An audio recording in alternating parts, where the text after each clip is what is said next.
Okay, welcome everybody to another Sunday of When Black Women Gather. My name is Helen, Miss Higgy Higginbotham, and I am the founder of When Black Women Gather. And the purpose of our organization is to bring Black women, but today we have Black men and women together to share traditions and wisdom and knowledge and things that we want to know. We've got away from the art of doing that. So we do this once every Sunday at 4 o'clock Eastern Standard Time. And one Sunday per month, we talk about living in other countries. And usually we're talking to a person who, a Black person who has migrated to another country. I'm gonna add Chansa to my spotlight. Usually we're talking to a Black person who has lived in another country, who is living in another country, to inspire us to consider that we too can live in other countries, visit other countries, and that, Black people are everywhere we go, we find ourselves, right? So this Sunday, I have the pleasure of introducing to you a former coworker of mine. Her name is Chansa, and she is just the sweetest person. I'm guessing that's your mom. I saw another Mushota, right? Oh, Mushota, that's my sister. Oh, hi, sister. Okay, but anyways, Chansa and I work together in New York, and Chansa has been in the States for 21 years of her young life. And recently she had occasion to go to Zambia, and it was the first time she had been there for a long time. And having traveled myself, I know that that can be very emotional. So I wanted her to share with us what was her experience, and what feelings was she having. And we've all, I think that we're all going to get a lot out of this conversation, because when we travel as Black people, when we travel wherever, we have these, you just have different emotions. But for her, I'm real curious. And I haven't talked to her to get a lot of the details because I wanted to get them at the same time you are. But I just want her to tell us, what was it like being back, having, how do you feel? Do you feel more American? Do you feel more Zambian? Is it a combination? Is there some conflict? Chansa is interested in international development. So does she see herself, helping her homeland in some kind of way, or just what? So Chansa is going to talk to us. She's going to share with us a PowerPoint that she did. She has invited friends that she has, friends and family in Zambia, and we need to get them on right away because it's 10 o'clock at night there. That's always a challenge when we do these calls. And so other people too here in the United States. And of course, we will ask questions of Chansa as we get through into the program. So with all that, I'm going to take myself off the screen. Chansa, go ahead and share your screen and do your thing. Welcome, welcome, welcome. Thank you so much for coming. And everybody knows that this is a place where we respect one another, and all questions are welcome, and there is no stupid questions. So just, take it from there, Ms. Chansa. Thank you so much, Helen. Good afternoon and evening to everyone in Zambia. Thank you again for taking the time out to thank you for taking the time out to come out and just to listen to my stories about Zambia. I'm excited to share a lot of images and things I've learned on my trip. I could just control the PowerPoint here. Okay. So like Helen said, I was able to return back home after 21 years of living abroad. It was truly an experience for me. When I share stories about my trip, I'll describe it as a sense of being lost and found all in the same breath. So before I get started, I don't know if, how many people are familiar with Zambia, but I just wanted to share a couple of facts about the country. So it's completely landlocked in the southern part of Africa. We gained independence about 1964, and we have over 18 million people with 73 tribes spread across the provinces. Our largest export is copper. We're one of the main producers. And it's also home to Mosotunya Falls, which was named Victoria Falls by the colonizers, of course. So I was born in Zambia and moved over here in 2001. And ever since then, I hadn't had the opportunity to go back because of finances or citizenship status. I gained my citizenship in 2019. And with the pandemic, I had to halt my trip in 2020 because of the pandemic. And then finally, December 2021, my mother and I decided to embark on the journey together. It was her first time as well in 21 years. And in Zambia, we left siblings, aunts, uncles, grandparents. And here it was just my mother, my father, and one of my younger siblings. So it was a moment of mwaweleni, which means welcome home. So everywhere we went, we saw cakes, there was dancing, there was music, there was celebration. So when we first landed, it was emotional to see my older sister here, she's joined us, to see her again after 21 years of just, using WhatsApp, or back then we used the boss card to kind of connect with each other, or using Facebook to stay in touch with our lives and what we're doing. So seeing my brother, my siblings, seeing that I have nieces and nephews, my role changed. Right now, I wasn't just Chansa, the older sister. I was Chansa, the aunt. I was Chansa, the younger sister. I was Chansa, the niece. So it was very different, but it was a joyous occasion. In Zambia, well, to touch a little bit about COVID. So in Zambia, COVID doesn't really exist, but there was an instance. Well, it doesn't exist to them. There was an instance where I would see signs like this, where it says keep social distancing, but as you can see in the picture there, no one really was wearing a mask, and no one really was social distancing. I did keep my mask on, and my mother did as well, but a lot of people did not, because to them, again, COVID wasn't a thing. But I found that very interesting. So while I was in Zambia, I stayed in Lusaka, which is the capital city, and also in Copperbelt. They're about 6 hours away. Lusaka is where my father's side of the family lives, my brothers and my sisters, and then Copperbelt is where my mother's side of the family lives. So we were able to stay in Lusaka for about 2 weeks, and then in Copperbelt, well, 1.5 weeks, and then in Copperbelt for 1.5 weeks as well. So being back in Zambia, when I first mentioned that it was a sense of being lost and found. So this is a place where I used to live when I was younger. I was able to go ahead and visit, and just to see the neighborhood. So it was a roller coaster of emotions. When we first arrived, I was joyful. I was so happy, so excited. I was trying to connect what I remembered when I was younger, to thinking that that's what I will find. So seeing this house, it was much bigger in my mind, and it was, grander, and we would play outside, and we had a TV. But then going back after so many years, I realized, did I get bigger? Did the house shrink? Did the roads always look like this? And it was a sense of confusion, sense of being lost in that sense. Or when I was looking at pictures when I was younger, it was hard to connect. Who is that person? This is not who I am, right? uh I don't remember these people that would come up to me. They were aunts and uncles. I don't remember these stories that you're sharing with me. I don't remember coming here or doing this. So in that sense, it was very emotional, because I was trying to remember, because I wanted to connect, but it was difficult because I couldn't. And going back to these areas as well, I was frustrated with the government of Zambia, or to say, why haven't they cleaned up the roads? Why do the homes look like this? Why are people suffering? I want to be able to fix this. I felt a sense of burden. I want to be able to make changes right away to living situations that some family members were living in. Or I want to all of a sudden bring in all these things: infrastructure, sustainability. So it was a lot that was going on in my head during the first week when I arrived in Zambia. But in the same breath of being lost and being found, being around family members, connecting with my siblings, even though I felt lost, trying to figure out who I used to be, I found myself even more, in if that makes any sense.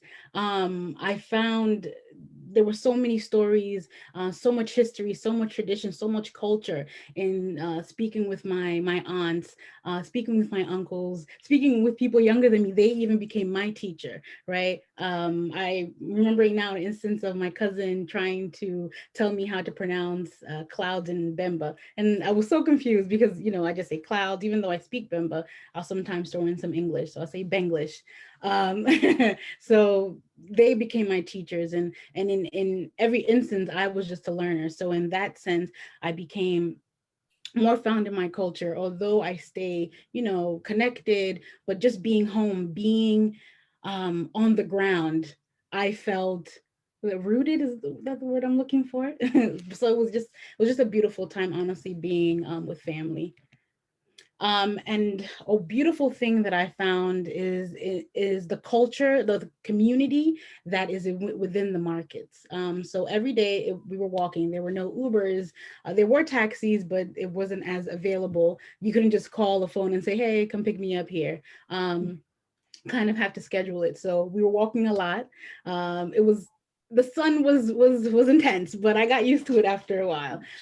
So going into the markets and seeing how much of a community there was, it wasn't as if you only have to buy at one table, but they would say buy here and then also go buy to the next setup or to the next table. Or if you walk down the street, there's someone who's selling corn. I'm only saying selling this type of corn, but go down the street and sell and buy the corn that you're looking for. So it was that community, that togetherness, and that joy as well. Although when I came in, I'm looking at everything from the Western lens, right? Like, we have to redevelop this, we have to do that. But there's already joy within my people, despite any circumstances that they might have. So there was a lot of community and a lot of joy in the markets, and I that was one of my favorite things to do, to go there. I remember the first couple of times with my mother and my cousins, and then there was an instance where I went by myself and with my younger cousin, and I was just so happy, like, okay, I am taking lead now. I'm a part of the community now. I'm connected as well. Let's see, my PowerPoint does not want to work. Okay. Oh, skipped a bit. Let me go back. So these were another couple of markets. This was in Chisokone, and this was in Kalulushi as well. I will explain more about the cost of living or currency, but they're selling pineapples for 5 kwacha, and I'll explain, what the dollar amount is towards the kwacha so you get a better understanding. But this is just again to show, the community that is within the Zambian markets. And a lot of negotiations go down as well in the market, so you have to bring that kind of face with you. Another thing that I found is food or eating together. Eating is not just a meal. Every time no one was left out, I would say, when it was time to eat. Everyone was eating at the same time. And in there as well, I found connectedness. In sharing food, we were sharing stories. In sharing food, there was culture there. In sharing food, we were sharing memories. So a lot of things that I would eat also would remind me of certain things. And to share what we were eating, the white kind of meal that's called shima, which is made out of cornmeal, and that's what a lot of Zambians usually eat. And then you can eat it with side dishes such as kapenta, which are like small anchovies, kale, stews, chicken, and a whole bunch of other side dishes as well. Another thing that I've noticed when I was home is the strength in women, and how in anywhere I looked, there was a mother. She would have her baby on her back, but she would be working. It didn't matter if she was cooking, if she was just walking down the street, if she was at the market selling, working. The strength, the resilience, like, it was astonishing to see, right? And now to get to the cost of living in Zambia. So this is the kwacha. So that's the main currency in Zambia. So, excuse me, $1 I would say is about 17 kwacha. and 17 kwacha you can buy bread, right? $3 would be about 50 kwacha, and with 50 kwacha you can buy bread, milk, maybe sugar, and you can use 50 kwacha to take a cab, or 10 kwacha would be like a bus. And then 100 kwacha is about $6. And then with that, you could buy a whole chicken, like a live chicken.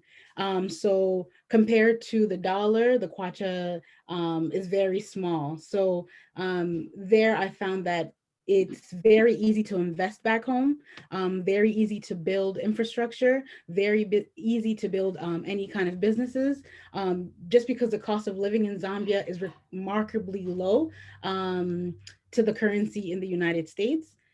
Um, so a person that inspires me so much is my mother. She was able to build a home in Zambia despite not being back home. She connected with my aunt and my uncle, and they were able to purchase land. And I would say land costs about 30,000 kwacha and 50,000 kwacha, between 30 and 50,000 kwacha, which is approximately about $2,000 to $4,000. So that's just the land.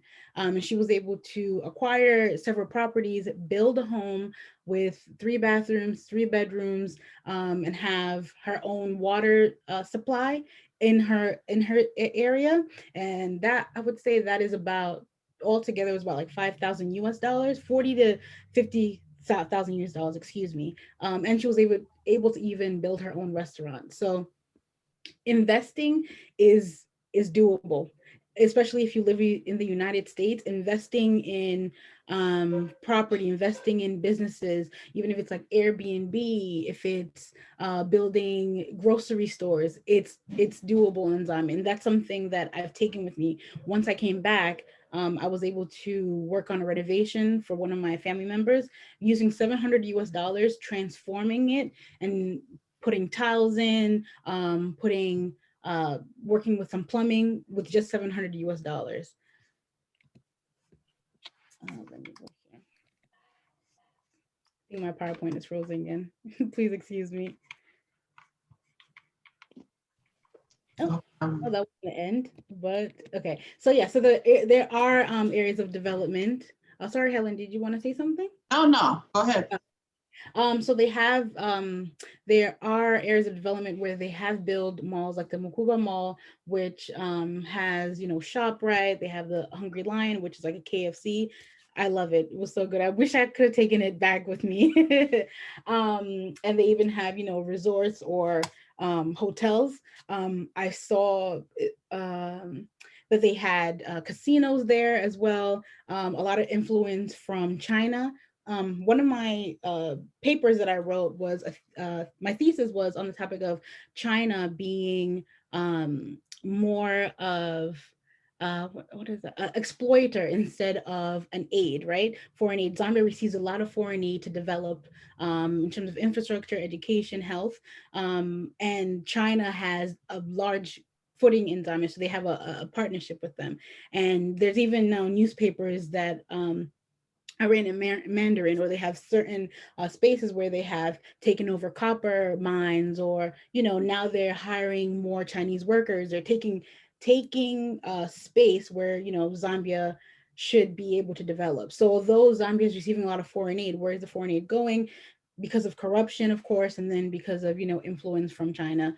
I can go on and on about that, but I would love to share my paper with anyone that would like to read it. But so there is that kind of influence there. So going back home, my takeaways were that I need to go back again, that I need to invest. Anything that I'm doing, my investment for me now is for my country, is for Zambia, because that's all under the umbrella of sustainability.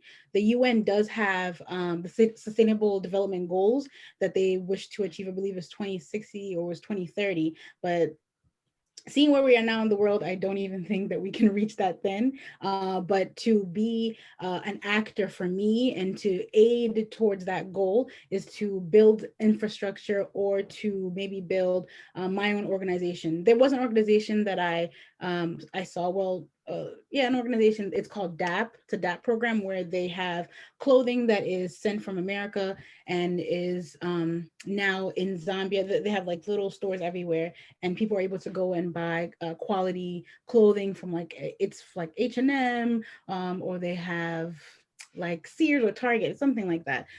So I'm trying to see what I can do to kind of give back to my country, and not just, build my own business, but build my business and give people jobs. Jobs are very limited.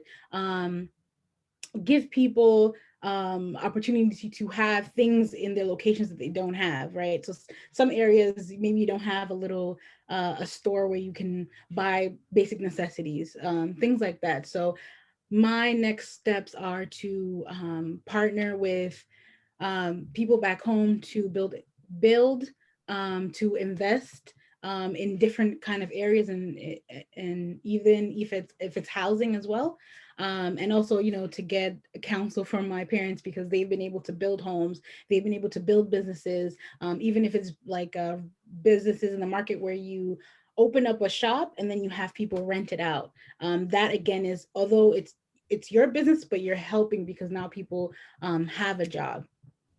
And that is all that I like to share. Thank you so much again for the space. I welcome any and all questions. And I just put my contact information here if anybody would like to connect as well.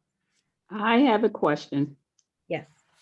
Okay, you talked about sustainable development goals. I mean, everything you talked about had a question, but I'm just going to start with this. And you talked about clothing. And we know that most of the clothing that is being made in the United States for some time, at least a generation, has a lot of oil properties in it, the plastic. And so are these the same clothes that are coming over? Because we're having a problem disposing of clothes here environmentally because of the oil base that's, the plastics and things that are integrated into our clothing.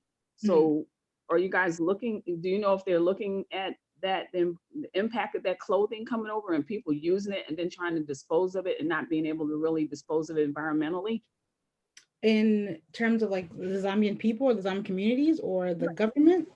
The communities and the countries, you talk about sustainable development. And I know that the clothing is causing a lot of problems here in terms of trying to get rid of, how do you dispose of it? Right. Yeah. Right. So you're talking about clothing, people, going to buy this clothing. Is it the same clothing here that has all these problems? And if it is, how are they handling the ability to dispose of that clothing so that, it doesn't mess up your environment more? So I don't think there are any precautions in terms of or attention toward environmental issues. Even going to Zambia and seeing like they don't have the luxury to have like trash cans or to be able to recycle or to take care of kind of the land, right? So that even for them, clothing, it's just something to wear. It's not, they don't think, well, I don't want to speak for everyone, but from what I observed from the community and, recycling and everything, no one really thinks about environmental issues. The government doesn't stress a lot about the environmental issues. And one thing I remember when I was in Lusaka, there was a sign that says, "Keep Zambia clean," just one sign. But around the area, you don't see trash cans. You don't see, Yeah. Yeah, you don't see trash cans. You don't see, dumpsters. Everywhere is a dumpster, unfortunately, so when it comes to clothing, I wouldn't even say that there's any protocol. It's just clothing to come so that they can wear. Yeah, that was my observation living in Ghana too. I'm not a big environmentalist, but living in Ghana gave me an appreciation for the need to have environmental controls. The exhaust coming out of cars, the trash everywhere. So yeah, that kind of thing. So thank you, Linda. I know that you'll have another question too. Oh, go ahead. I did have my cousin. I'm not sure if she joined. Erica, are you on? She is a nurse and she wanted to share a bit about her experience living in Zambia. Okay. Erica, are you with us? Let's see. Let me try to get her in WhatsApp and see if she is having issues joining. Is she in Gambia? She's in Zambia, yeah. I mean, I'm sorry. I knew I was gonna. It's okay. I Zambia. knew because I've been to the Gambia. Is she in Zambia? Yeah, Yes. yeah. So So I want I wanted you to talk about your, and you hit on it some, your emotions. Did you feel at all like an expat in your homeland, or because you were surrounded by family, was it more of a welcoming kind of situation? I feel like it was sometimes there were moments where I did, and there were moments that I didn't just because my family was around. But one thing is I had to constantly use an app and they would make fun of me to kind of convert the currency because I would go into a store and I'm like, oh, this is fine. It's only $5 US. And they're looking at me like, no, that's very expensive. But to me, it wasn't.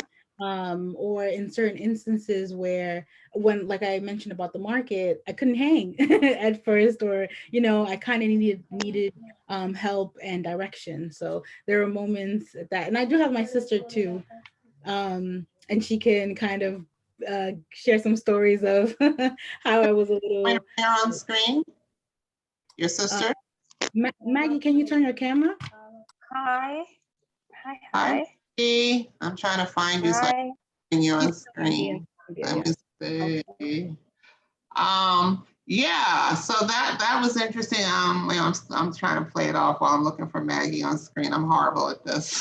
Oh, you're a co-host. You can do it as well. Do you see your sister? Yes, I see her. Let's Okay, see. bring her on screen. Because I also wanted to talk to, hi Maggie, how are you? I'm good. How are you? So was this your first, Hi. you're there, or where, are you in Zambia? Yes, I'm in Zambia right now. Oh my goodness. So it's late there. So thank you so much for hanging It's out to talk to us. I really appreciate that. no problem. No problem. So talk to us. You're a nurse over there, she said. Is that what Chansa said? Yeah, okay. So I'm the older sister, and it was a lot of emotions for me because we haven't seen each other like in 21 years.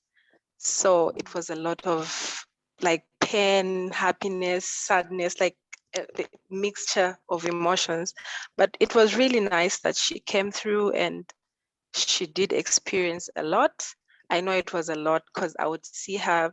Sometimes she was not okay, sometimes she was okay, because she used to like get touched when she sees something.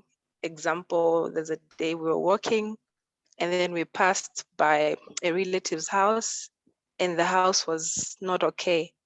So she became so touched. And I remember she went inside the bedroom and she sat there and I just gave her time. But luckily my mom was around. So my mom spoke to her and made her understand to say, this is a Zambian way and this is how people cope. And I wanted to answer the other lady who asked a question about the clothes. So people in Zambia think clothes from abroad are more nicer. We don't look at we don't look at the environmental health and stuff. So it's like people just dump stuff here, and the government, they don't even consider those things. Yeah. Yeah. So So that tell was me it. something, Maggie, what we normally do on these calls is we're talking to Black folks who have transplanted to whatever country it is that we're talking. So do you see Okay. Black foreigners there, living there, Black Americans, Black Jamaicans, Black Brazilians? Do you see Black people in Zambia? Yes, I see. Mostly, I see people who come and volunteer with organizations. Yes, I see. I see quite a lot, and some they come and work in our hospitals. Yes, so I see them. They're quite a lot. Great. Is this your, go ahead. Okay, and most of them own companies. Mhm. Yes. Right.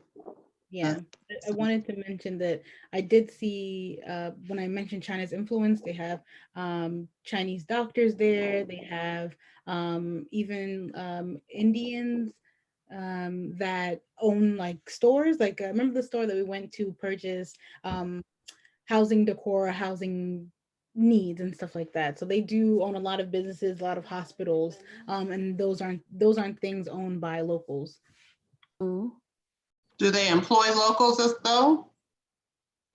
Yes, they do employ locals, but they pay them very little, like very. And then the working hours, people work 6 to 6. 6 Yeah. in the morning? Wow. Yeah, people even work on public holidays, but they work half day. Yeah. Wow. That's something.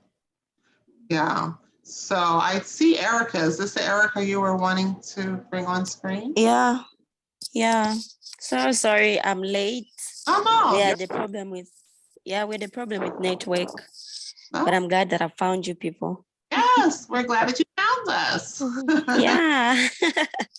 Hope everyone is okay. We are. We're glad to see you. So tell us, Yeah. go ahead, Chansa, you take it from there. Hi, Erica. Yeah. Yes. Yeah, I'll start by introducing myself. I'm Erica. I'm 23 years and I'm a nurse by profession. Yeah.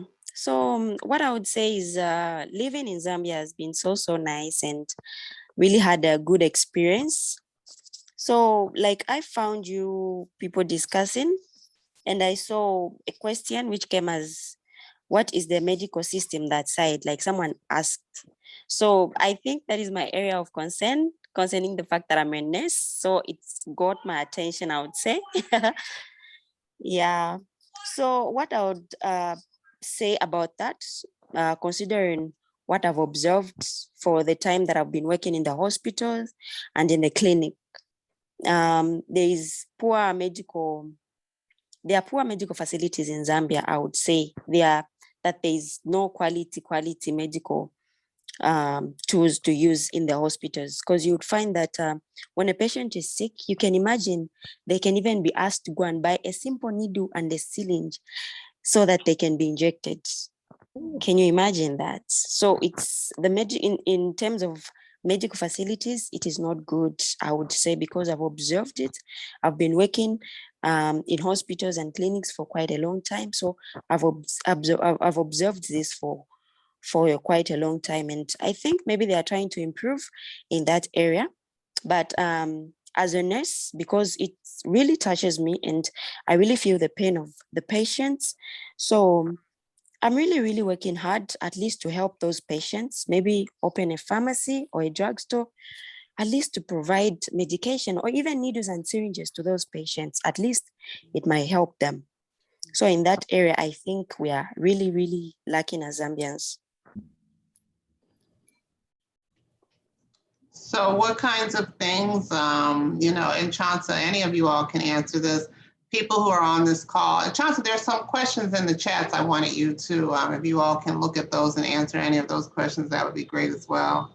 But what kinds of and people here in the United States, I know Chansa said that it's very minimal, American dollars go a long way there. So what kind of things if people on this call wanted to help in some way, what could they do, like an immediate kind of, anything come to mind? Sorry, what's the question again?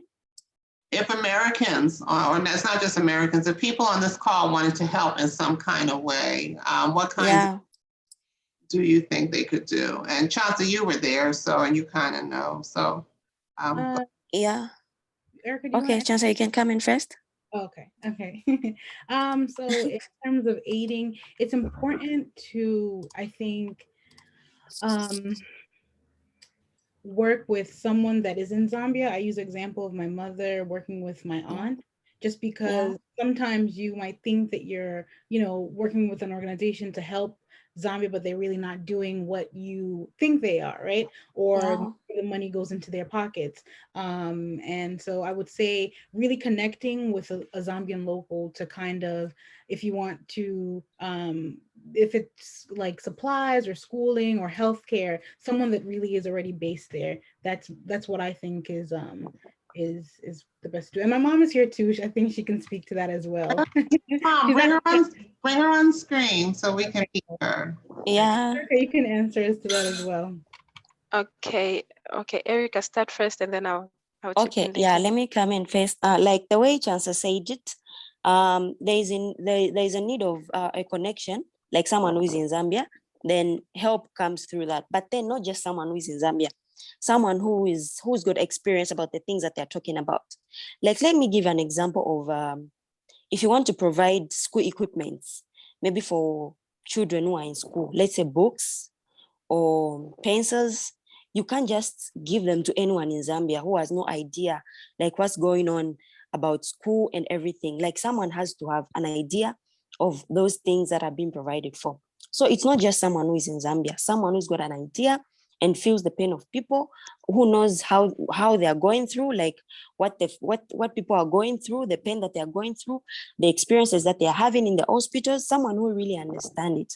And it's a good thing that someone would come in and help, but then help coming through someone who's connected in that area. Again, the other thing is when I talk about organization, like let's say sometimes organizations, like the way Chansa said it, people put the monies in their pockets because they don't really care and they don't really understand about the pain of the people. But like the way Chansa came here to Zambia and she really observed how people are suffering, it is not a good thing. And it needs someone who really, really has the experience and has seen how people are suffering. That's what I think can help.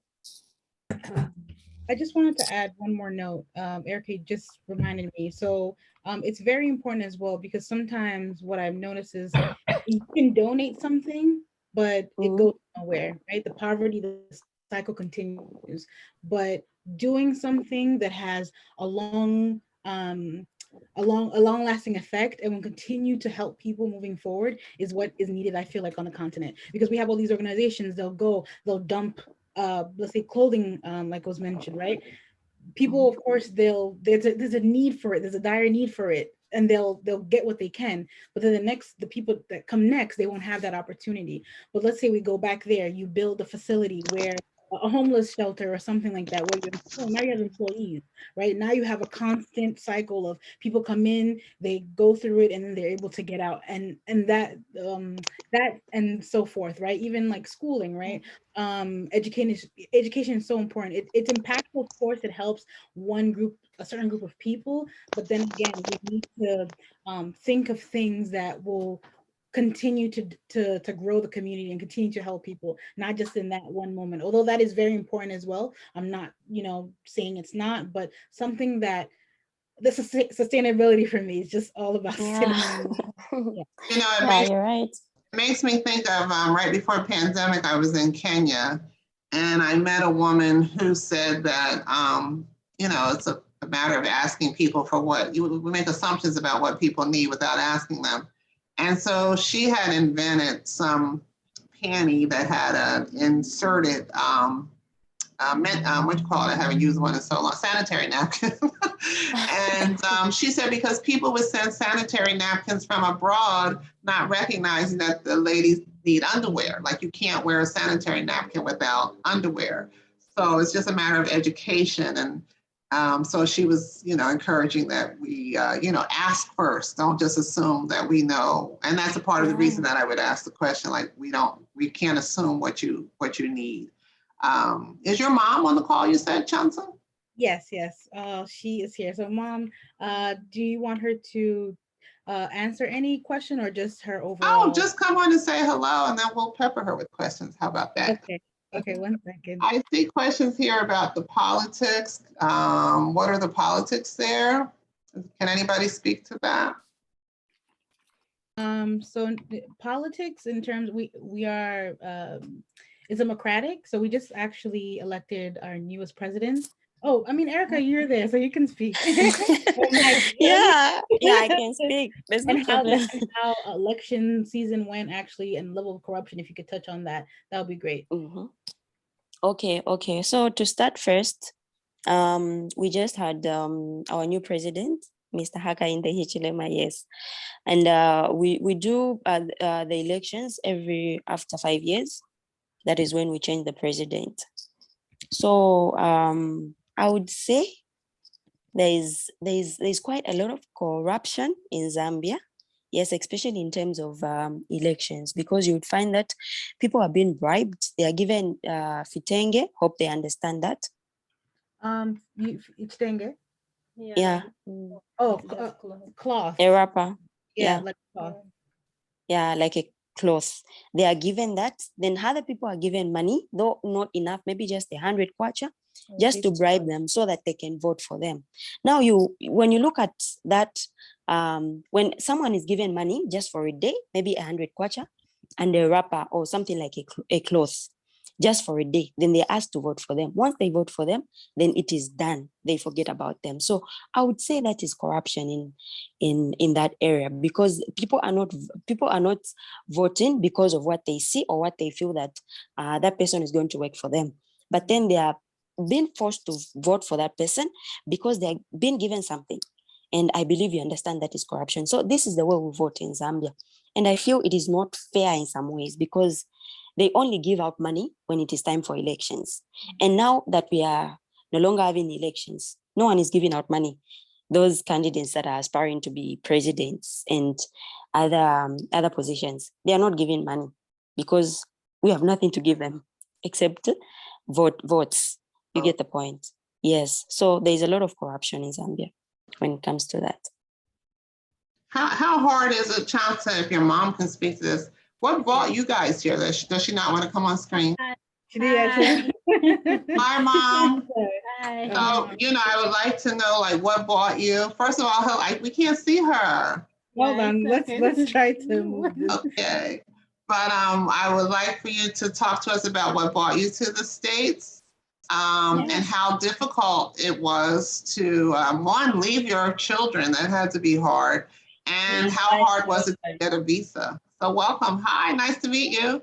Nice to meet you. This is my mom. My name is Ali. Excuse my English. I hope you're gonna understand what I'm gonna say. Yes. Yeah, everything they said, it's so true. Right now, because when we came, right now, go back to Zambia, all these years, I see even the way they say some people, there's organization there, but some people, those things they have, they give to some people, but those people who are poor, they don't have. It's Yeah, that's true. Yeah. So that's why if even we go there, what I see here in America, there's what can I say? There's homeless, like shelter homeless people. They are poor, but they can eat. You see what I mean? Yeah. But in Zambia, they are poor, but they can't even eat. They don't know even they're going to eat. They sleep like that. You see? So here, when you come That's here, true. when we came, I said, Chansa, there is no shelters. There's no even you can see street kids, they always sleep in their thing there. They can't even eat anything. But here you can even CPS, they sleep, but they are going to eat. They go in the shelter, they eat, then they go where they are going to sleep. In Zambia, there is no such thing. Yeah, even in the churches, they don't cook, but here in the churches, they cook. Oh, wow. There's resources people can eat and go, you see? So in the churches, are people paying tithes? Yeah, they pay. They don't feed the parishioners? No, because it's a little. They have a little, I hear you. I hear you. Yeah, so that's Okay, why just even the way, yeah. Go ahead, Erica. Just to confirm what mommy is saying, like when you look at those street kids in the streets, even when they go to school, like for those that have, okay, let me say the poor people that cannot manage to pay school fees, even when they go to school, they'll still be asked to pay school fees when they can't even manage. When they go to the hospitals, they are sick, they'll still be asked to pay something or even buy medication on their own. When they can't even manage, they are poor, they can't even manage anything. So when they can't manage that medication, when they can't manage to buy the medication, meaning they're just going to suffer like that or may even die. When they ask them, what is the problem? To say, no, we couldn't manage to buy the medication, meaning that person has died. they couldn't manage to buy the medication because of poor medical facilities, because of poor education provision. You find that someone will not go to school because they cannot afford to pay school fees. They are being chased from school. Yeah. So what she's saying, it's very, very true. Like in Zambia, it is very, very different from America. Like you can't find someone being provided things for because they are poor. No, like they have to find their own way. It's either they beg or they suffer. And unfortunately, that's the case in a lot of places on the continent. Yeah. It's it is what it is. Basically, there's no help. When I remember seeing a child on the street, and they're just sitting there very hungry. I had bought food, but I could not like finish my meal because I'm seeing a child as young as my little brother. And here, like I said, like my mom was speaking on that, there's opportunities where they're gonna eat. If a child is outside, of course a police officer will come in certain areas, of course, that they'll look into the issue. This child's not getting an education, this child is not getting help. But in Zambia, it's the reality where babies as young as 3 years old walking by themselves, and it's okay because they're back home. But the thing, I know someone says that Zambia's safe. The thing is, the 3-year-old baby can walk by themselves, no one will harm that baby, and the baby will walk right back home, or everyone will know whose child that is, and it's okay. It's the reality. So I mentioned earlier that when I went to Zambia, I was confused. I wanted to solve everything. I wanted to fix everything. But sometimes we also have to remove like the Western lens of things, where they're not, of course they need help, they're suffering, but they're not suffering, if that makes any sense, right? There's still joy, there's still happiness, there's still community there. And Zambia needs a lot of help in terms of development, but as a community, as a people, they try to hold on to each other. When Erica said when things are donated to certain organizations or communities, because they're trying to look out for their immediate family, they'll give it to their immediate family, but not to share. Yeah. So there's that. That's true. This is why I was saying here you can see, if even they didn't ask like, where are you from, what do you do, whatever, but people, she's gonna be there and eat at least, then find the way where she's gonna sleep, whatever, she's gonna wake up in the morning there, you see. But there in Zambia, they sharing, it's a little. Yeah, if even there is organization, but they're going to share, it's not going, even the way you say about clothes, it's not enough to throw. Because they share. We can wear these clothes we wear here. I send to Zambia to my sisters, or they wear, and they send to village to my other cousin, the other. So they don't it's for like share. So it's a continuous yes, so there is no pile, like clothes pile to throw. Exactly. That is true. You will find garbage, but you don't see clothes. No. They'll either if even their clothes, they take that, they rip, they make doormats. Rugs. So there's no throwing clothes. No. Yeah, I saw that in Ghana. Very resourceful. If I put shoes in the trash when I come home, the housekeeper had taken them because yes, that's the thing. So it's throw anything away. And anything that I had, like a shoe that I might have thrown away here, I'm like, can you get this fixed for me? Because I knew that. Yvonne in the chat just said we are so wasteful in the United States, and for sure. I have to say one thing that they were making fun of me. So if we had chicken or something, I wouldn't down to the bone, or I wouldn't. It was a funny joke, right? Or I would just like leave food about to throw it away, and they said, "Hey, maybe we need to have a dog here because Chansa doesn't want to finish her food." And in terms of like food waste, I thought about it like, okay, I'll have a hamburger, but if I don't want to eat the half, I'll throw it away. You can. But in Zambia, there's people who like, oh no, leave it for someone else. Yes. Someone else will eat it. Like clothing, someone else will wear it. Exactly. Someone else will. That's true. So here we throw, we donate a whole bunch of things, but in Zambia it's impossible. So let me ask you, Chansa, while you were there, did you struggle with a sense of privilege? Yes. So talk about that a little bit. Yes, I definitely felt super privileged. I was speaking to my mom. I know Maggie said the first week was very tough for me.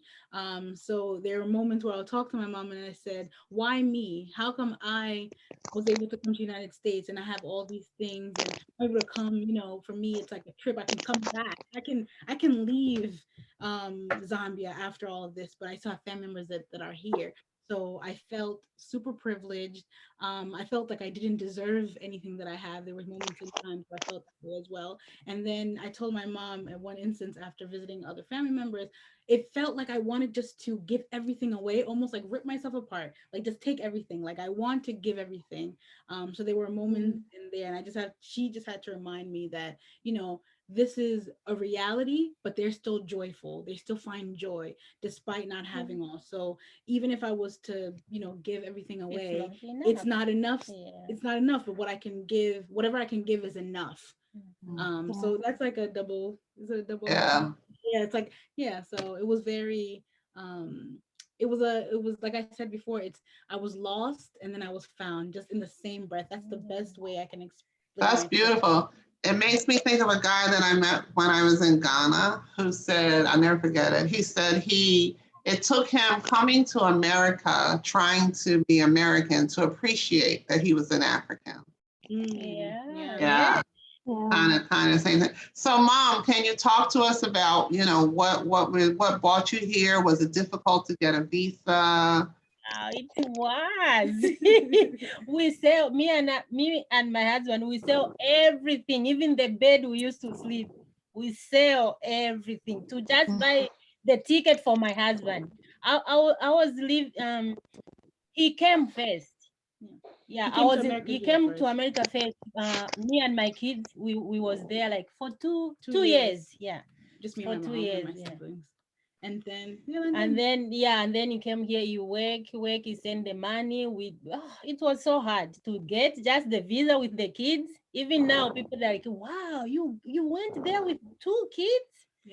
Yeah, and it was tough. That's what September 11. It also occurred those week. My dad was here. And then September 11 occurred, and then it got pretty difficult as well. Yes, so it would call it where we thank God that we were able to get. Because Chansa and the other kid, there was a babe, like I hold Chansa and I have my babe, I carry my babe with the thing like on her back, on my back.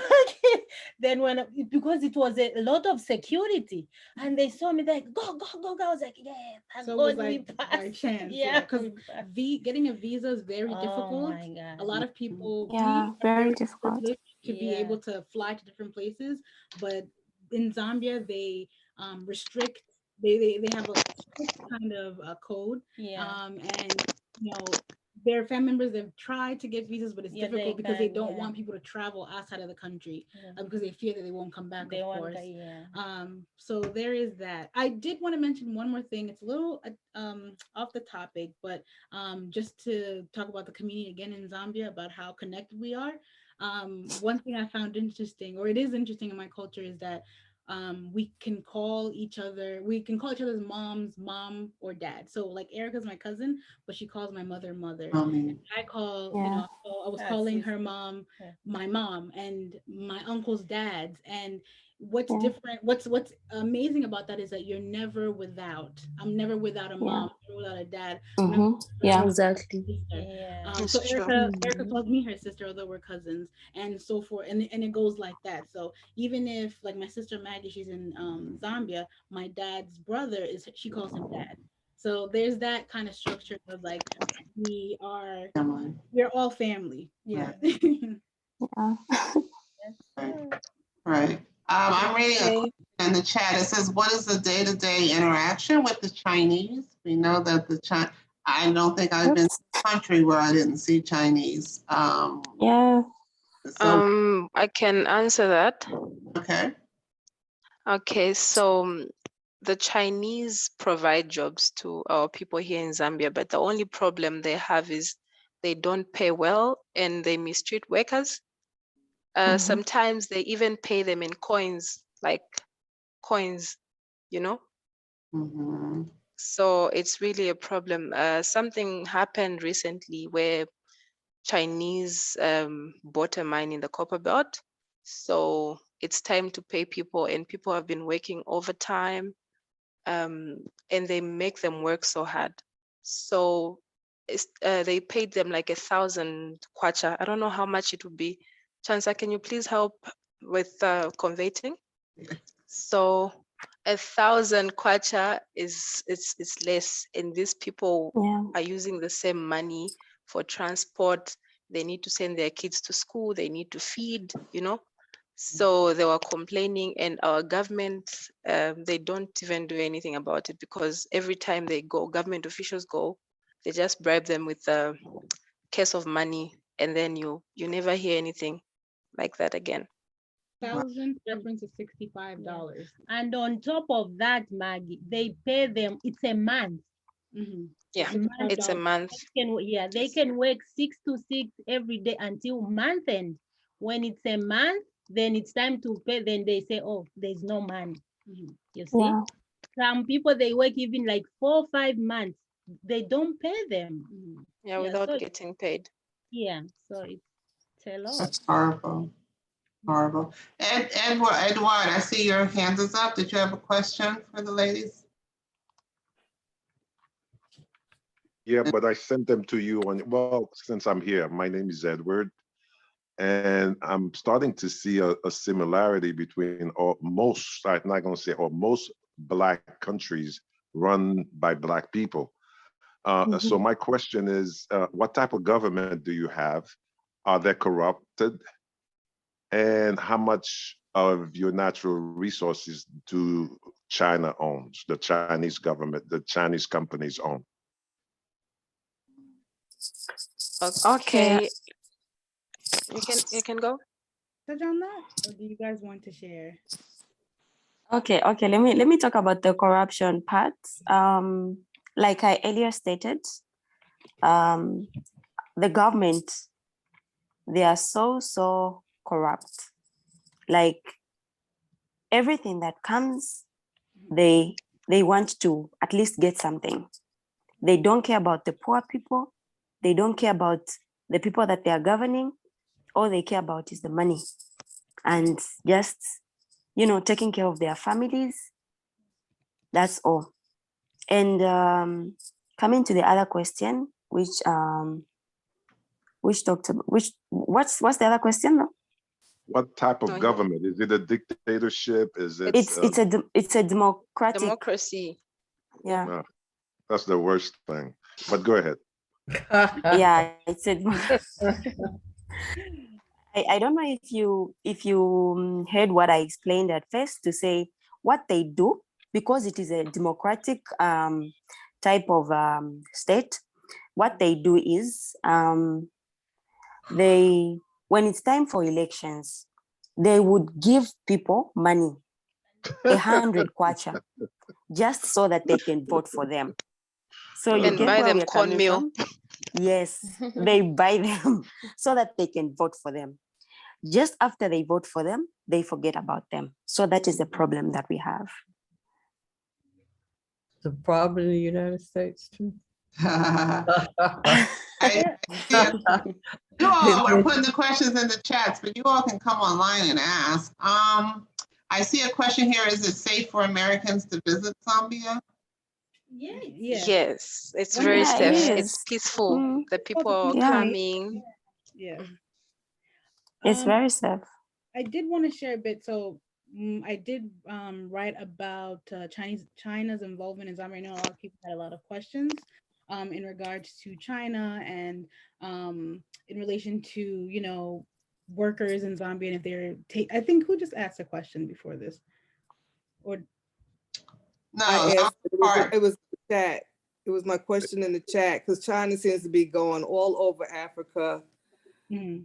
on the guise of, putting in infrastructure, putting in schools, and then all of a sudden they flip the script and are raping the land for all its resources. Mhm. So, I mean, that's across the continent. So I was just wondering how Zambia was dealing with it. But as Erica indicated, if it's a corrupt system and the people are not, doing anything about it, it's going to be difficult. Like, I don't know if there's going to be strikes, like in the miners' strike? What would be the significance or the consequences if miners did not go to the mine? They did strike. And more Chinese workers, so there's going to be there's going to be a problem if you bring in more Chinese workers, taking away what little jobs. That's true. So I don't know, I'm not advocating, a rebellion or whatever, but at some point people got to say enough is enough when it comes to your day-to-day living, work, eating, sleeping. Yeah, and the worst part about the Chinese is they're into property. They're the ones who are like building infrastructures, and they don't put up tangible like strong buildings. After some years, you see some houses have cracked. They've got like cracks. So that's the worst part. They use cheap material. They can put up a school, but they use cheap material after some time. It's more like they didn't do anything. So that's how they get their foot in the door, by promising all this stuff, and then really was just to get in the door to take the resources. Exactly. Yeah. Lisa, and that's the I don't know if you guys. And they're doing, and that's happening around the world. Go ahead, Linda, and then I see Jada next. Say that Lisa is right. What happened is that initially when they came in years ago, they would come in because they're competing with the United States, and they would come in not only in Africa but in South America and in the Caribbean. They would come in and they would, actually build roads and infrastructure. But then when the United States wasn't paying attention, because we were looking at Iran, our money and our interests were elsewhere. They took advantage of it, and it's like, well, we're not competing right now, so we're going to do the least amount. Plus, they have almost a billion people they have to feed. So they've been buying hectares of land. I didn't even know what a hectare was, but they've been buying up hectares of land on the continent in order to ensure that their people in China will be fed. But you're right, they're not building the infrastructure that they used to. The materials are, as you said, materials are faulty. They're no longer any of the things that got them in a foothold in the continent in the first place. They're no longer doing. So they become the new colonist. Instead of the Westerns, they're the Eastern colonists. Lisa, colonists. They the colonists. They all over the place. You would say that. They right on the corner selling us chicken. Come on. Yes, guys, but not at all. So. All right. Yeah. Jada, you had a question for our ladies? Jada? Yes, I'm here. Hello? Hi. Hi, hello. Hi. I had the pleasure of Chansa since 6th grade. It's amazing. And I just had a quick question. I know how much she looks forward to this trip. But I just wanted to know, and Erica, Maggie, Miss Alice, you guys can chip in too, but what were some things that you found that America can learn from Zambia? Even though there's a lot of trials and tribulations there, what are some things that this could help America, whatever system it is, if it's in education or it's charity work? What were some things that you guys found that could help America or we can learn from here? Good question. Okay. I feel like if we interacted more, America can learn about our culture. First, Zambia is beautiful. We've got a lot of tourist attractions. We've got here we've got parks where you can come and walk with the animals, so you can learn a lot. I think most of the things you can learn is culture. Oh, my dad is here actually too. I think he would like to share a bit about what America can learn from Zambia in terms in different ways. So in any way, yeah. Hey. That'll be interesting. Good question. I think he's in his voice. What do we do?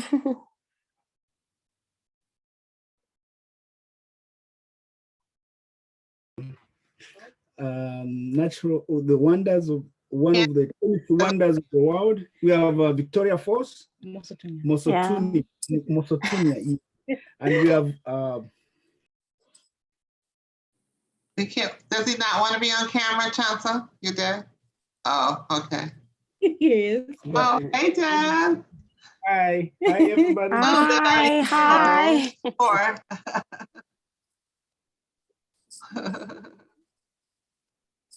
Carl. They are very loving people. They are friendly. They are very friendly. Zambians are friendly, natural friendly.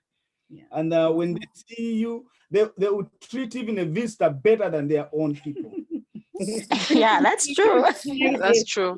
Yes. Yeah. But yes. Yeah, I hear that. Okay. Yeah, just He to can't see add you, on. Dad. He needs to move over a little bit. A little to the right, Dad. All right. Yeah. Now we see you, Dad. We want to, yeah, you look just like him. My God. So, Dad, when you came here, what did you find? How welcoming did you find? Let's talk about Black Americans to you and your wife as immigrants in this country. And you can be candid. What was your experience of us? Honestly speaking, the white folks treated me better than my own. Really? When I came here, I was living with a friend, my cousin, my wife's cousin, and I started living by myself. I had 2 jobs. I was working one in the night in a club, cleaning the club, and the other one I was a painter during the day, helper painter, and was cleaning I was cleaning the clubs, everything in the night. But when the people come to the club, when they used to visit the club, the white people, even Spanish people, those Puerto Rican, who'd give me good tips. But my fellow African, Afro-American, they were just teasing me. Why are you doing this? Well, why, who put you here, man? You know, it's like, you want to do something else? I said, no, unless you show me something. I almost even joined the army, but my age I was 35, because I just wanted to do something for my family. Oops. I wanted my daughters to come here. And I knew when we are here, we're gonna do better together. Right. Wow. Thank you. Sorry, Jay. God bless America. Yeah, so that's interesting. So let me ask you, that was when you first got here. Has your relationship improved with Black Americans, or what do you find now? Mostly, yes, it has improved, especially to mostly educated Americans like you, who understand, and mostly who are religious, like Muslims or Christians. It's like you know something better than sorry to say those. Yeah, no, that time I came, that was 2000. Yeah, so 2000. Things were not good. Things were not good everywhere. Yeah. But this time I got friends. I have a lot of African American friends, best friends. Yeah. We hang out together. We go to the church together. So it was just that moment, a little moment when I came. Yeah, I think a lot of what happened was that, of course, there's been a shift, even with like me growing up or coming here and not really speaking English. And also, you know, the jokes of, oh, the African booty scratcher, oh, doing the clicking. Does that really happen? I swear I've never heard. I hear that. It does.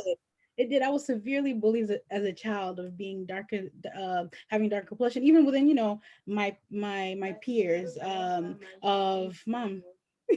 Yes, of like, yeah, I'm darker, or like, let's turn off light, we can't see Chansa, things like that. Of course, I had, you know, Jada when we were younger, but there was that. So even with my dad, you know, when he came here, there's always been that thing with like Africans and African Americans prior, where of course not being knowledgeable about Africa or only seeing what we are shown on TV about what Africa is, right?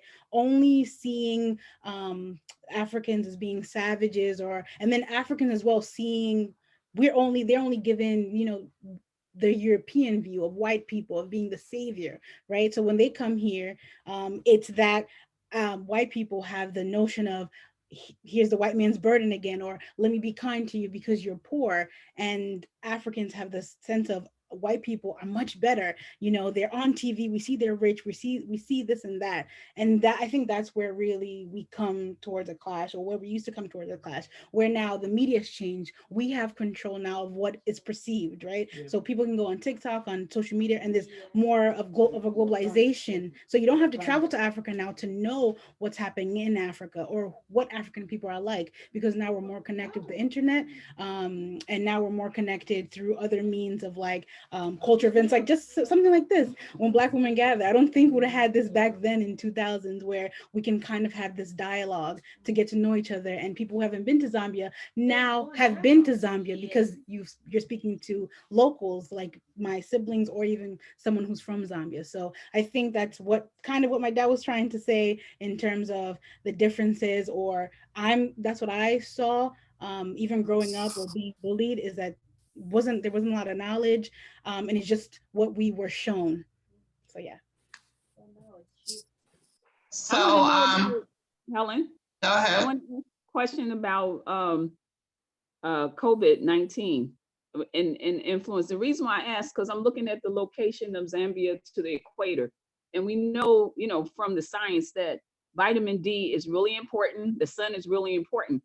And, so many people don't have access to the same resources we have here in terms of COVID, but I also know there are like 30 different vaccines around the world, outside of what's being produced in the United States. So can you give us some insight, one, about the rate of people or some degree of people who actually have taken, pharmaceutical products and those who haven't, and those kind of things. So if you could speak to that a little bit. Were you on earlier when she said that it's just COVID is just not a thing to them? They don't wear masks. Okay. They're fine. Nobody's dropping dead, like, all these people just dropping dead. Okay. Erica, you're a nurse there. Speak to that. Okay, let me come in. To talk about the COVID-19 thing. Like the way Chansa said it's in Zambia, it's like it's COVID. Like everyone, most of the people, they think that it is not even there. Can you believe it? Like up to now. And they've seen other people dying, a lot of them, but some just think that it is not there. And coming to the vaccine has been introduced in Zambia, but few people have taken the vaccine. And others are still denying to say there's no COVID-19, so we cannot take the vaccine. So that is the challenge that we have in Zambia. I would say there's a bit of ignorance. I don't know if that's the best term to use, because it is something that has come, and people have seen some people dying out of this disease, but still they cannot agree to say, okay, this is a disease that has come and we have to take it serious. We have to take the medication. We have to get the vaccine, but still people are denying to say, no, we can't take the vaccine because it is not there. They believe that it is some makeup thing, like I don't know if it's the Chinese people, or I don't know. I don't really know the belief, but it's more like the Chinese and I can't really explain it though, but they just don't believe it is there. Mm-hmm. I can add something on that. Go ahead, I'm sorry. Go ahead, I'm sorry. Sorry. I can add something on what Sha said. In Zambia, there are different classes. Yes. It's not like here, whereby when you are in the street, you don't know who is a millionaire, you don't know who is rich, you don't know who has eaten chicken, you don't know. In Zambia, there are classes. So there are class of people who live just like here, who follow everything on news, on TV, and they wear a mask every day. Yeah. and they go to certain shops. They don't even go somewhere. And then there's another class, the medium class. The medium class, they can be found this way or down or up sometimes. But then there's another, the majority are poor people, whereby even when there was COVID, they don't have mask because it's even expensive to buy a $5 mask. Yeah. The $5, somebody can make even a meal, five kwacha. Yeah. That's about how many cents? Kwacha. 10 cents, something. You can even buy something to eat. Yeah. So they are not going to buy a mask. So when you're given the opportunity of, do you want a mask or do you want to eat for dinner tonight? So you choose the latter. Yes. So there's classes. You can even see when you are walking. It's visible. It's visible. The homeless. There are even children who are homeless kids who lives in the streets, under the bridges, under the bridge. So there are classes in Zambia, and they are visible. Once you touch down Zambia, you start seeing different people with no shoes, places where you and go, people with very good shoes. Yeah, thanks. That's how Zambia is. Yeah, that was great. Yeah, that was a good answer. Somebody, I think it was Miss Berry had asked about, you asked about does the government still own the falls? Didn't you ask that? It's not about the government, it's that the Japanese bought Victoria Falls, but I hear Chansa calling it a different name. The Japanese last year bought Victoria Falls. How the heck folks could sell off Victoria Falls, I have no idea, but apparently not the Zambia side. Where's the other country that borders Victoria Falls? Zimbabwe. They sold it. Yeah. They sold their part of it. They sold the falls. Is that right, ladies? Do you know? To that, but I would have to, so I can't answer for that. It's like if you got Niagara Falls here, and sold the Niagara Falls. So that's what happened last year. How the hell that happened? Excuse my French on a Sunday to the people on the phone here. Yeah, I have no clue how something that significant could fall into foreign hands. Honestly, America would do the same. America would sell Mount Rushmore in a heartbeat or anything else. I mean, I think so. I don't know. Maybe I'm wrong. Well, since they're all disposable, that kind of tells you right then. Privatize, government is privatizing a lot of stuff here in this country. Everything. So it's not unusual. I don't know what my concern would be with the fall, and I don't know. Is this a source of drinkable water as well as exactly and hydropower? Right, exactly. So you see what I'm saying? That's a resource: electrical power, drinkable water. And it's also forcing people into compliance with whatever you might want them to do down the road. That's a problem. Right. So in some circles, they're saying that one of the reasons that the Russia went into Ukraine is about the water. So I don't know if people remember ever seeing one of the James Bond movies. I forget which one it was. And that's the one that tipped me off that water really is an interesting factor here in our current state and future economies. Who controls the water is essentially going to control life. That's why we went into Iran. That's why we went into Iraq. We went into Iraq because of the water, and it was a James Bond movie that highlighted that to some degree. You're absolutely right. That was something that people didn't really talk about. But there is a lot of struggles over water going on, and it's not the press is not the press. I'm sorry. The media is not interested in knowing. They want to wait till it's a surprise and everybody panics. Right. All right. So I don't know if we hit on everything. Does anybody, you guys are being quiet today. Does anybody have any specific questions for Chansa and her family before we let them go? I just want to say thank you so much. What time is it now in Zambia? And And who's in the background with you, Miss Erica? We see her, but she hasn't. Yes. Yeah, she'll speak for herself, but she's my sister. Hi, sister. What's your Hi. name? I'm Zariba. How are you? We're good. We're good. So thank you for coming to. Is there anything you want to tell us about living in Zambia? What do you do? I'm an entrepreneur. What kind of business? You got a lot of customers here. Tell us. I do sell perfumes. Fragrances? Huh? Yeah. You said perfume? Yes. Yes. Got a website? No. I don't. Oh, so we need somebody to help you with a website. Do you sell in the market? Is that what you do? I just go around and advertise on medias. Okay. Very good. Okay, then you need to tell Chansa and somebody else what you need so that we can get you some global customers, lady. All right, I'll do that. That's true. We had a woman on. We did a call on Ghana last month. No, last month was Haiti. The month before was Ghana. And one of the ladies is into shea butter, and she's gotten at least 2 contacts that I know from this call, and she has been able to do business. So you just never know, right? Yeah. Wow. Never know. Yeah. So The other question I have for Erica.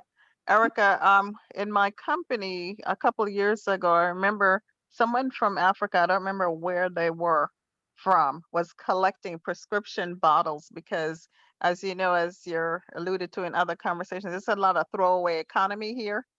And for those of us like myself who have to take medication daily, we have a tremendous amount of prescription bottles, and the person was collecting them, and personal care products. Like those of us who travel for business, every time you go to the hotel, they give you small travel size soaps, lotions, shampoos, and things of that nature. Is that something that would be of interest if we could gather that stuff up and package it and get it to you? Because you're saying you've got patients that need to purchase prescriptions, they need to purchase those types of things. Is that something that could be beneficial, that we could maybe create a conduit to get that to Chansa, volunteer in Chansa, or a way to provide it to you? Yes, very much. That could be very, very much helpful. Like the way you said it, a lot of prescriptions are being made, and people are being asked to buy those medications and other things. So that can be very, very much helpful to me. how difficult is it for shipping to Zambia? Oh, I just put that in the chat actually. My dad works at a shipment company. Oh. We often send things to Zambia. So right now we're yeah. a shipment to send supplies over. Dad, do you want to speak a bit about the company? Yeah. Saying that. He's back. Yes, I do part-time shipping with my friends. So we pick stuff from most Zambian community, and then we ship them to Africa. If you wanna send something, as long as you tell us where it's gonna go, we put the name, we get the phone number, and then in 3 months, it's expected normally in 3 months. Yeah, it takes a while, but we'll be able to be shipping. Sometimes when there was COVID, there was line. Sometimes it takes longer, but definitely it reaches. So do you do other countries in Africa other than Zambia? We are trying to, Malawi. We are trying to open Malawi and Zimbabwe. Okay. Yes. Yeah, I see somebody said, do you do Tanzania? But I guess not. Not yet. Not yet. Very good. Very good. Not yet. Yeah. Yeah. So Erica, if we could buy like the giant bottles of aspirin, for example, and send them to Chansa, and prescription bottles or like alcohol wipes and things of that nature that could easily be transported, if people were willing to donate those items, would they be useful, and could you get them in past customs? Yes, that would be useful. Yes. Okay, great. I see somebody has a hand up. Who is that? I can't see who it is. That's Oh, Lola. Lola. And I also want to call on Carl before he leaves. He's a college professor, a friend of mine who, if he hasn't been to Zambia, I'm surprised, and I'm sure it's on his list of places to go. So Lola, go ahead, and then Carl, if you don't mind. Oh, okay. I'll jump in a bit.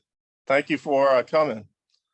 I really appreciate it. How come every time I visit African countries, the people in the middle, they look better than the African Americans in terms of their physical appearance? How is that possible? I mean, all the countries I visit. Less stress. Is it less stress? It may be less stress. I really appreciate, again, I've been teaching contemporary Africa for a long period of time. And what you've been saying is very similar. The framework is similar in the US because we got corrupt politicians. It's just legalized corruption. We got a bigger pie, so it doesn't hurt as much, but we got a much bigger pie. But I think with Africa, if you're familiar with Ireland, I think that's what's gonna build up Africa. Some people might have to leave and send money back and start businesses. Yeah. And now people, the Irish used to leave all the time. Now they don't leave Ireland because Ireland is completely built up. When the people left, they went to Australia, the United States, and they start sending back money, right? And they start building up businesses, and pretty soon, Yeah, that's true. No true. one from Ireland ever leaves. It's too nice of a place. They never leave anymore. So don't get discouraged. I think Africa is the last frontier. Like you said, we got all the water, we got all the gold, we got everything there. The only thing we just got to get some, not all African Americans, we got to get some African Americans that have skills, that want to do positive things. I always stress the ones that want to do positive things can come back and help, and continue to make the connections, and we can build Africa for the future. Yes. And I mean, that's the best way. It's a global society, and I'm just saying that the stories that you've been saying, it's not shocking to me. There's classes of groups everywhere, and Africa has everything. That's why they always come and don't leave, right? Carl, have you been? Everybody complain about Africa, but it's funny, they don't leave, right? The foreigners, because so they never left since they came 400 years ago. So everything a swing back. So we're just in the process.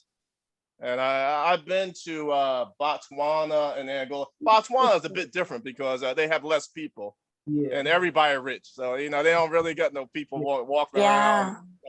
Botswana is different, but I see the same situations in South Africa and the other countries. Angola is beautiful. Angola is up and coming, but it's the same thing in the major cities.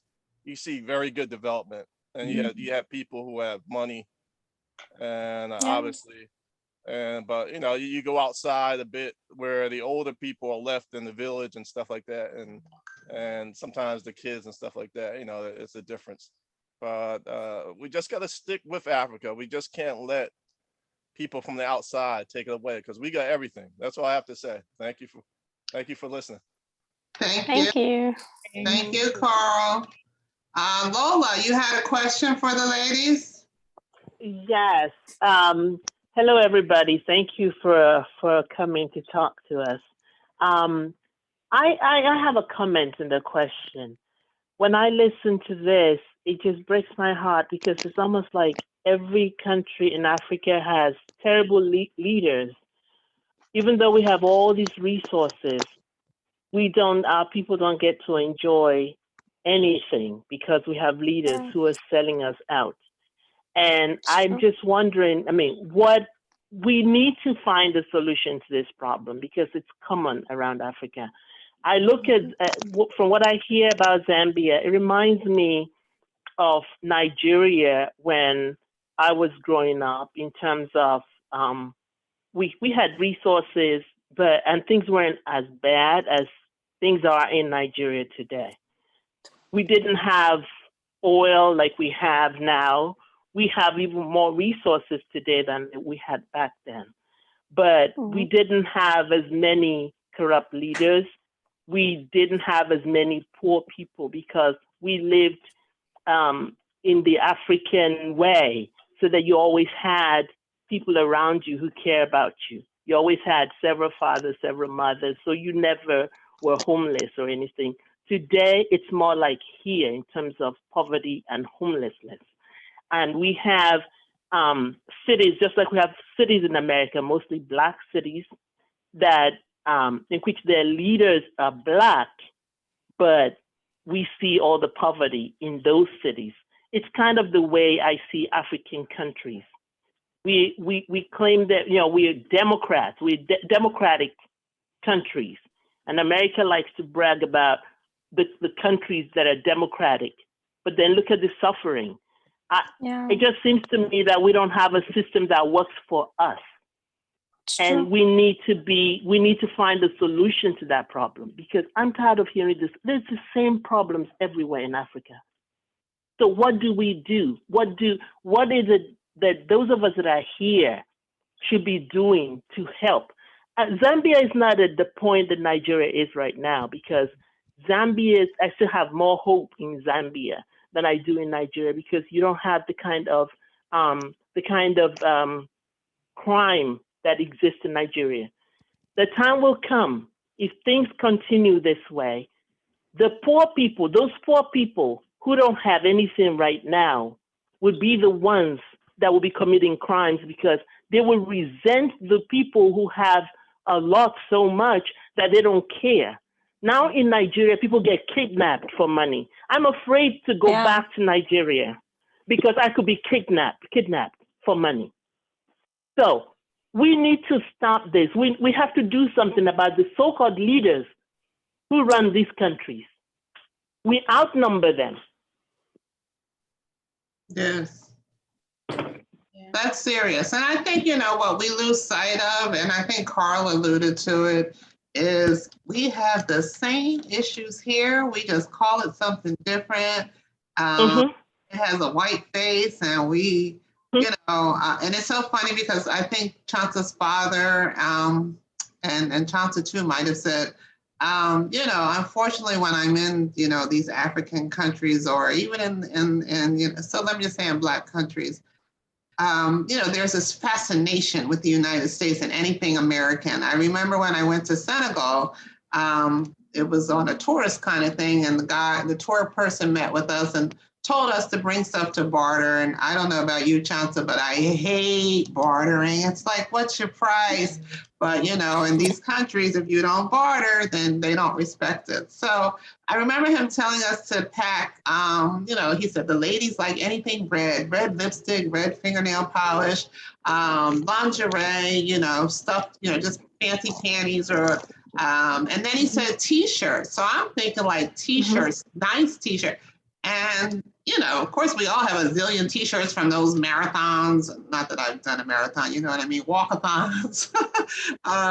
You know, you have all these t-shirts of all these events. I'm not thinking that. I'm thinking nice t-shirts. And silly me, it's just anything American, and they want it. Yes. So there's this perception, you know, we say in the United States, this, you guys have heard, Chansa, have you ever heard people believe that the ice is colder? Have you ever heard that expression? No, I haven't.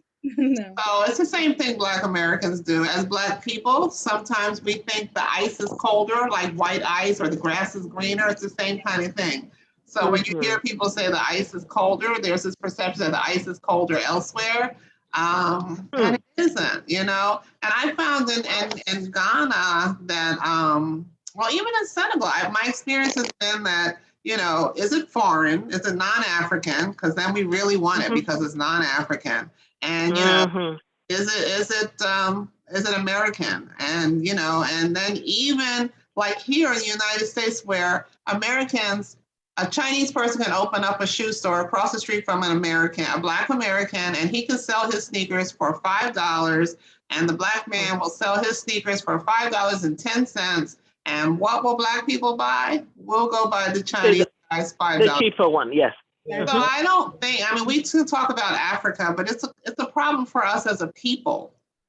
So I'm rambling at this point, but yeah.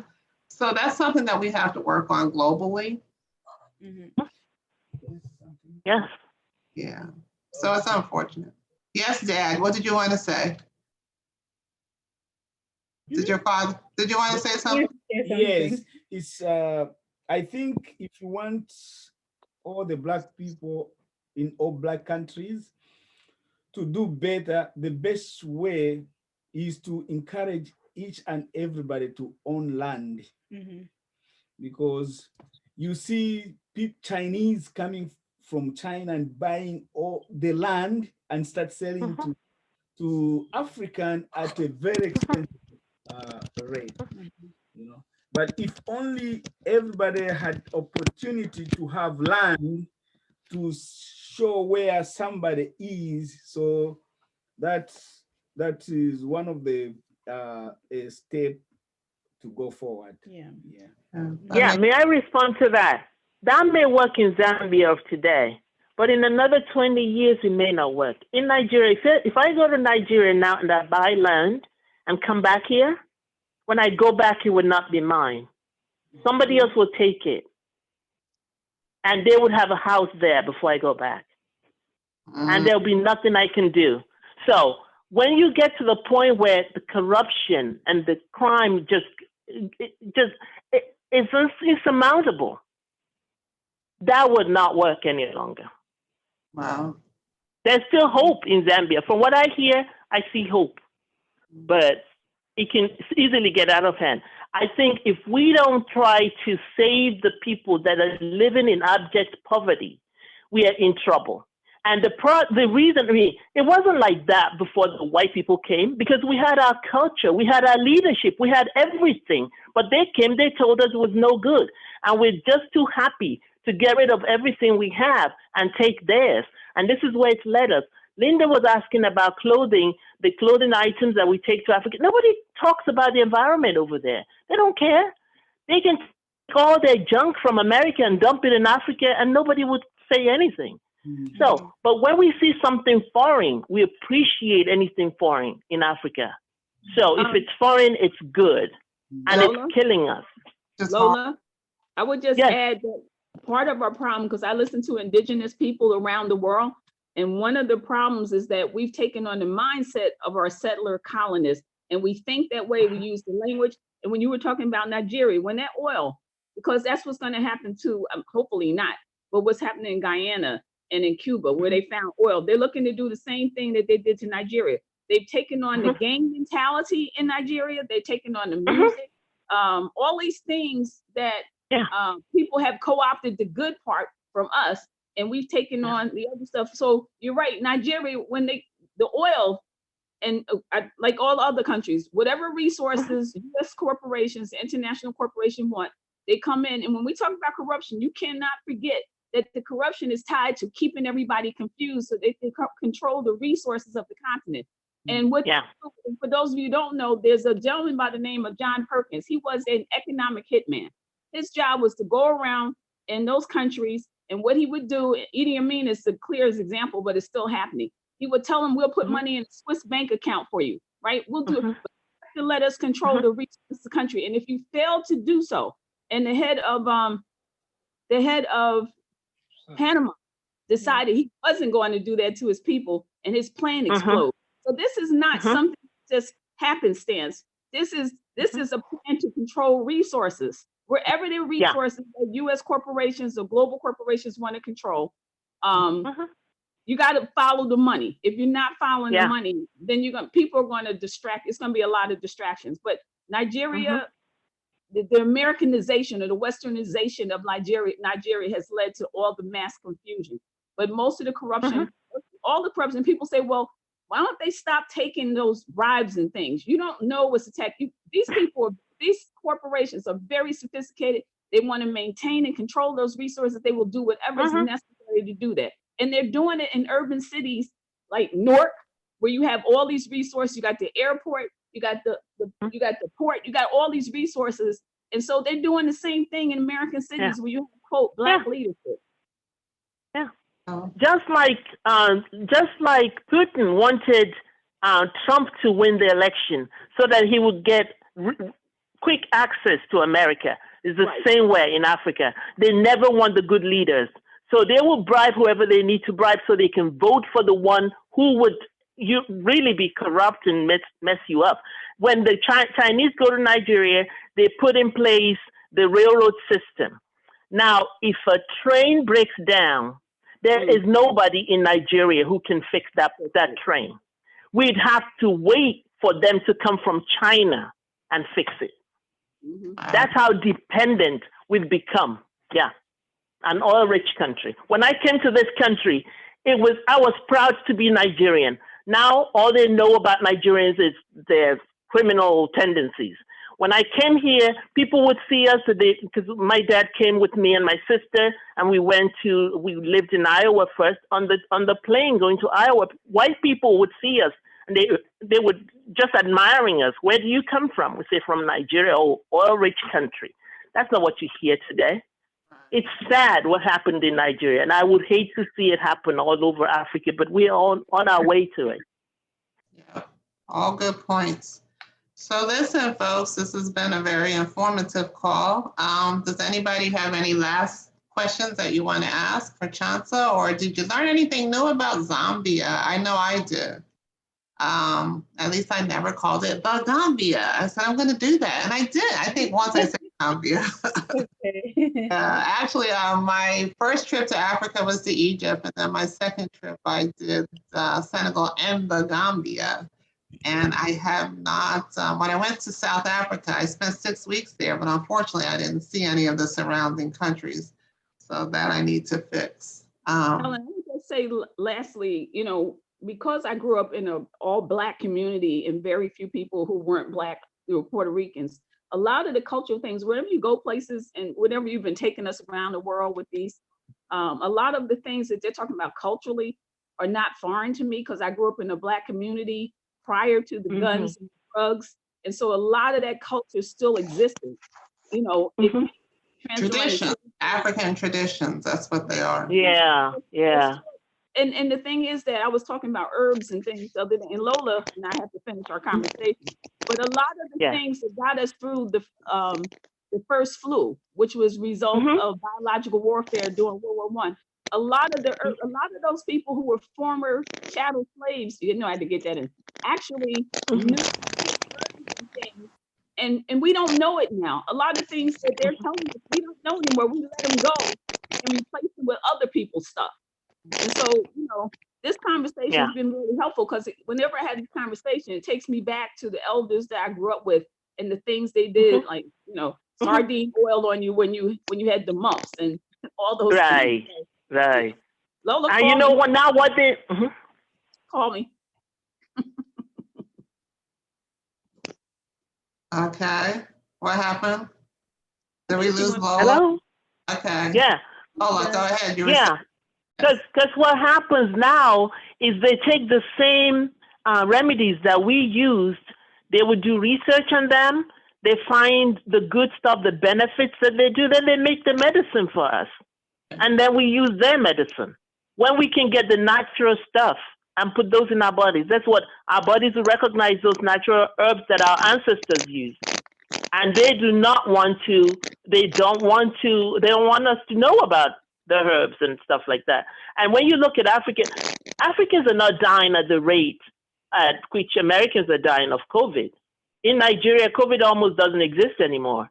It killed a few people. They call it the white man's disease because mostly, or the rich people's disease rather, because it killed mostly rich people who don't use herbs and use all the good stuff for their bodies, and they die from COVID. And the poor ones survive COVID. So, but America doesn't want to talk about building up your immune system or anything like that, because if you do that, then you don't need the pharmaceutical companies. So, we just need to reverse the way we think about these things. Yeah, we do. Okay, I see Erica has a question, and then I have a final question for Chansa. We're going to say goodnight. Go ahead, Erica. I think you're muted. You need to unmute.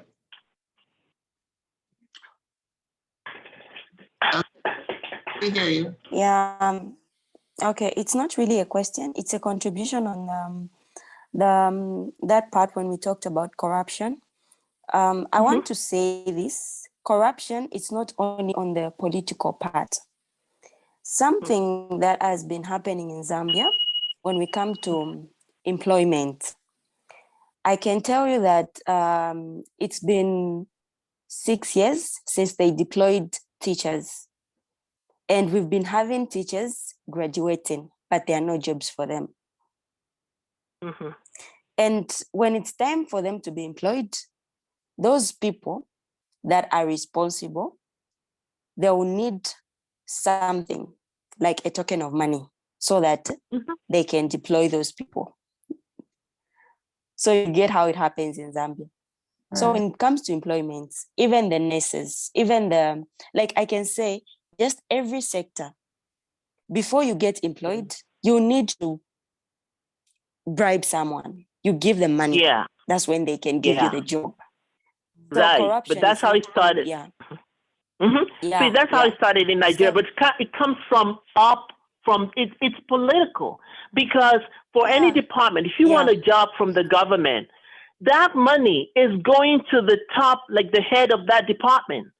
So who put that head of the department there? The political people. So it goes all the way back. You only see the messenger who's asking you to give money to someone, but that money goes all the way up. Okay. Yeah, that's true. So thank you, Erica, thank you for your time. I know it's getting late there. Do you have to work in the morning? I have to work in the morning. Oh, so you better go. Yeah. Yeah, thank you so much for coming. Absolutely. Chansa, I just wanted to ask you, how soon do you see yourself returning to Zambia? I am planning to go next year. 2023. 2023, yeah. So I'm just trying to put my ideas together. Like I said, I'm trying to figure out how I'm going to structure my own organization to be able to give back to my country and for it to be sustainable as well. So if I can, my plan is to work on the conception now, so that when I go back home, the steps are, if I have to purchase land or have to start building, or whatever these I need to do, I can do when I go next year. So is it possible that you can use what you got to get what you want? So since there's this fascination that people have with all things American, do you see in some way that you will be able to capitalize on that to the advantage of you and your people? Like, getting meetings with dignitaries or whatever. They'll see you're coming from the States. Do you think so or no? No, I definitely do think so, especially with me progressing my education and getting my master's in international development.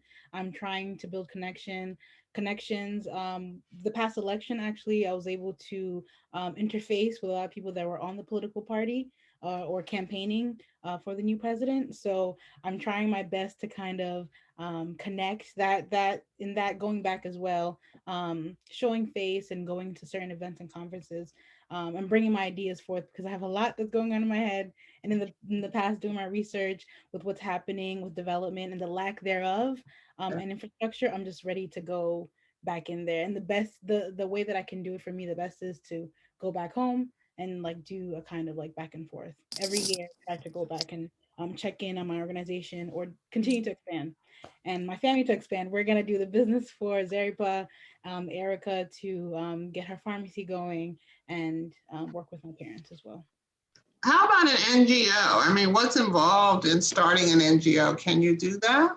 Yes, I can. And that's actually what I've been thinking about. So very much outlining everything because I kind of want to, it's hard because which kind of, not sector, but do I want to do gender? Do I work on gender? Do I work on climate? Do I want to work on, governance? I'm very much interested in democracy, human rights, and governance, just because I feel like that's at the root of all the issues, especially with the government. So I'm trying to kind of outline there, but I'll be more than happy to share with you all about what I develop and how I'm going to work in Zambia.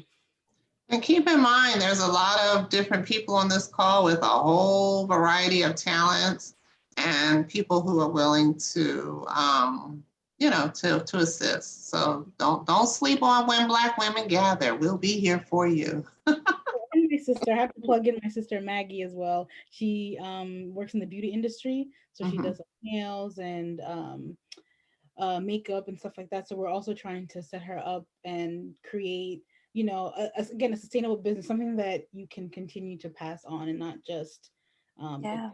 So Very good. I did send you a message. I do want to share one little video before we go. Just go, please do. It just kind of she has nice nails, right? Cece. I saw her nails, yes. Wonderful, Thank you. wonderful. I'm actually prepping a box to send over with like nail polish and stuff so she can set up her own shop. So this video, I feel like exudes the joy and happiness that we as Zambians exude. Using that a word again. Shows like when women gather. So I just wanted to show it. It was just impromptu. I feel like when you're in Zambia, it's almost like a musical. Anyone can break out in song any moment or any day. That's true.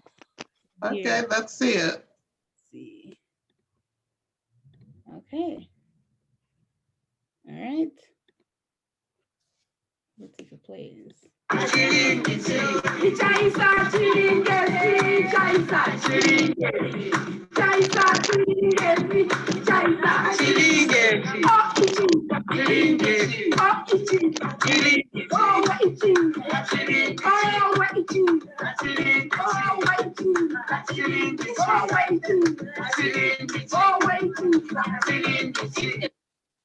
go. That's all I wanted to share. So where is that? Where are you at? Is that just in the compound or what's happening there? Oh, this is my mom's house. So yeah, we're in the compound in the backyard, and we just had women that came, and it just turned into a dance session. But anywhere there is something hollow, it becomes a drum. Everyone's voice is an instrument. So yeah. Yeah. Beautiful, beautiful. Yes. All right. So I want to, I'm going to, Chansa has offered her information repeatedly in the chats. I'm going to encourage that if you all are interested, please invite her to speak to your workplace or your private organizations or whatever the case may be. If you have some ideas on how you can assist her in the things that she's trying to do, or just things that you think would be helpful, she's very open-minded, I can promise you that. So please reach out to her. She is just a gem. I worked with her, now it's been 3 years, Chansa. Can you believe that? I cannot believe that. I know. She is a really very strong work ethic and just makes stuff happen. So I have complete confidence that she will be in Zambia and she will be a name that they will be proud of. So I'm already proud of her. Thank you, Helen. On that note, I think we're done with questions. Chansa, is there anything, parting words you want to leave with us? Let's see.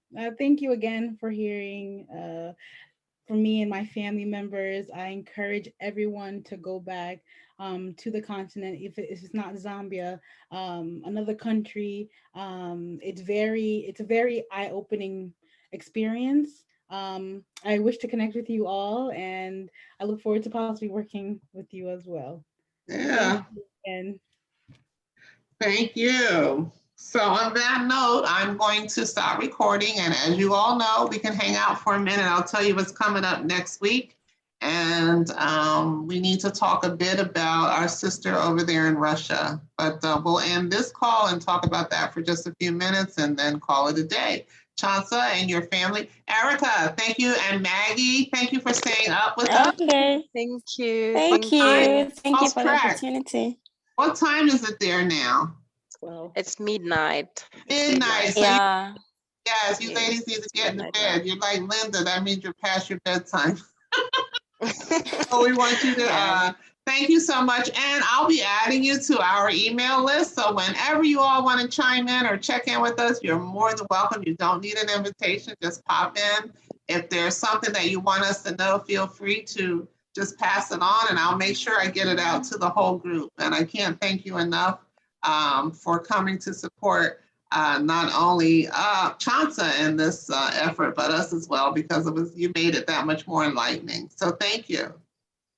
Thank you All so right, much. thank This was a you. great Thank you so much. experience. Thank you. When Black Thank women you. gather, Patotela. amazing things happen and it happens again. So thank you all for coming and I'm going to stop recording at this point. Thank you.